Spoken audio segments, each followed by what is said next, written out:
Прывітанне, сябры, з вами Яніна і гэта дзікае паляванне. Мы працягваем сваю працу і распавядаем пра злачынцаў лукашэнкаўскай банды, якая акупавала Беларусь. У мінулых выпусках я неаднаразова распавядала пра суддзяў з усіх рэгіёнаў нашай краіны. Гэта вельмі важна, бо ў тэорыі суддзя нясе публічную адказнасць за свае прысуды перад грамадствам.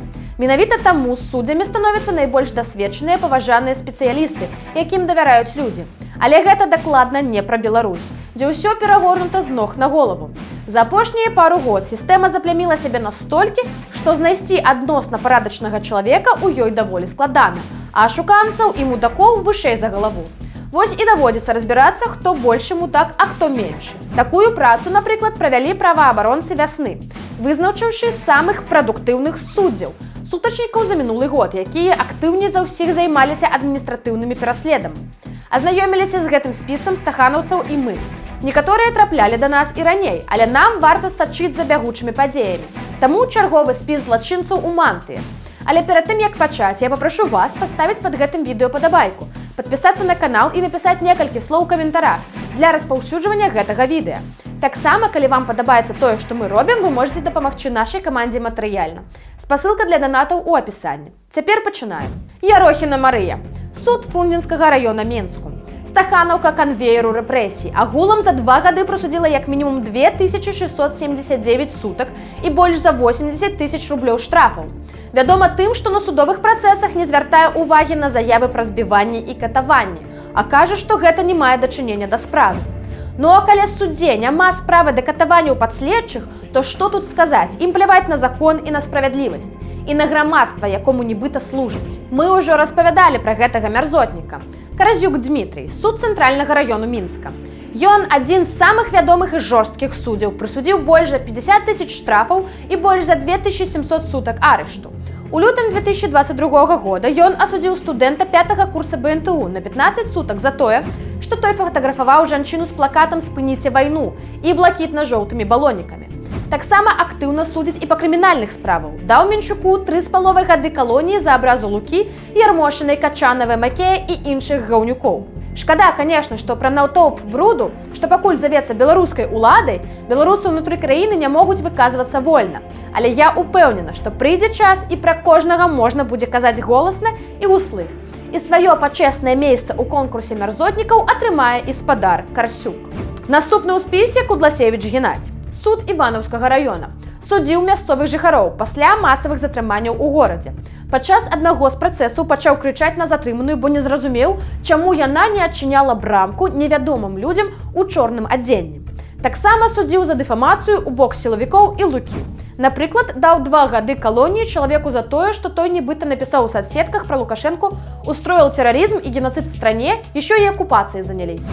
Спадзяюся, калі-небудзь у Кудласевіча з'явіцца дастаткова часу, каб зразумець, што саджаць людзей за праўду, якой бы непрыемнай яна не была, нельга. А далей Карабан Роман, суд Маскоўскага раёна Брэсту, выдаў штрафаў на 17 000 рублёў і больш за 90 сутак арышту. Судзяць берасцейцаў за рэпосты з экстрэмісцкіх каналаў, за заклікі супраць вайны ў інстаграме і за пікеціраванне БЧБ налепкай на аўтамабілі. Наступная бачвара ў мантыі з гаворчым прозвішчам Шут Юлія, суд Ленінскага раёну Менска.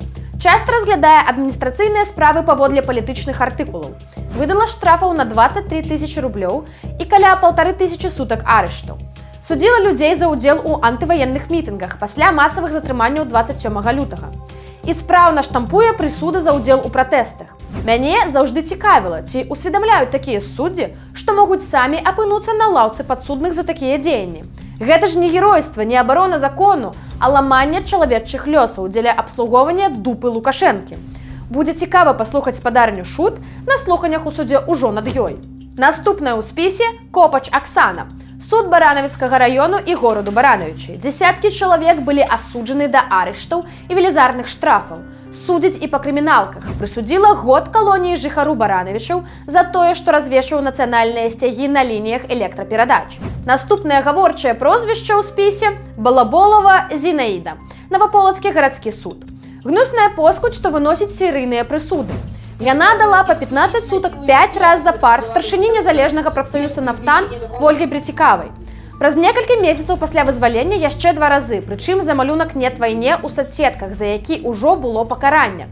Аналагічна 75 сутак яна дала іншаму актывісту з Новаполацку, які перанёс за кратамі гіпертанічны крыз. Таксама яна прысудзіла больш за 7 000 рублёў штрафаў актывісткі Ганнай Тукавай за выступ супраць вайны. Судзіла супрацоўнікаў Нафтана і іншых простых беларусаў. Спадарня Балаболава дакладна сваё атрымае. Або на гэтым свеце, або на іншым. Прычым дробнымі порцамі і запар. Наступная ў спісе Паўлоўская Інна.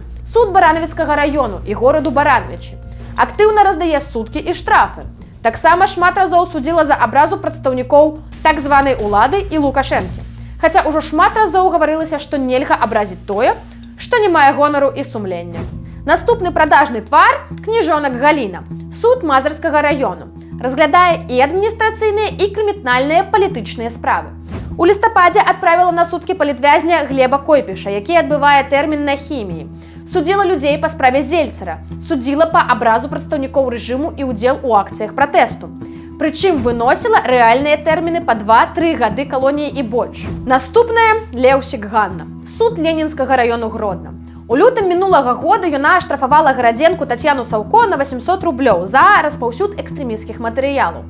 Пры гэтым у матэрыялах справы было шмат памылак, але суддзя не звярнула на гэта ўвагі. Таксама Леўсік судзіла лекара за каментары ў садсетках, але на тое, што адзін з абражаных ментоў збіваў і катаваў затрыманага, непаважаная суддзя чамусьці ўвагі не звяртала. Якая дзяржава, такое правасуддзе. Упэўнена, што кожны з іх атрымае тое, што ім дасць сапраўдны незалежны суд. Або міжнародны трыбунал. Тут ужо як атрымаецца.